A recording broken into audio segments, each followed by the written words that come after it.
but gradually becoming slower, as he relapsed into himself, sat down before his desk.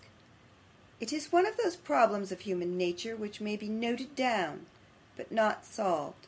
Although Ralph felt no remorse at that moment for his conduct towards the innocent, true-hearted girl, although his libertine clients had done precisely what he had expected, precisely what he most wished, and precisely what would tend most to his advantage, still he hated them for doing it, from the very bottom of his soul. "Ugh!" said Ralph, scowling round and shaking his clenched hand as the faces of the two profligates rose up before his mind. "You shall pay for this. Oh, you shall pay for this!" As the usurer turned for consolation to his books and paper, a performance was going on outside his office door, which would have occasioned him no small surprise, if he could by any means have become acquainted with it. Newman Noggs was the sole actor.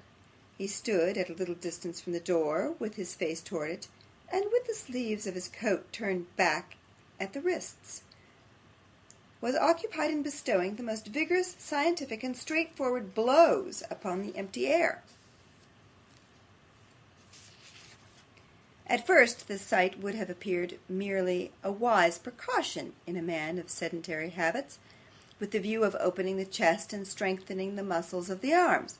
But the intense eagerness and joy depicted in the face of Newman Noggs, which was suffused with perspiration, the surprising energy with which he directed a constant succession of blows towards a particular panel about 5 feet 8 from the ground, and still worked away in the most untiring and persevering manner, would have sufficiently explained to the attentive observer that his imagination was thrashing to within an inch of its life his body's most active employer, Mr. Ralph Nickleby. End of chapter 28.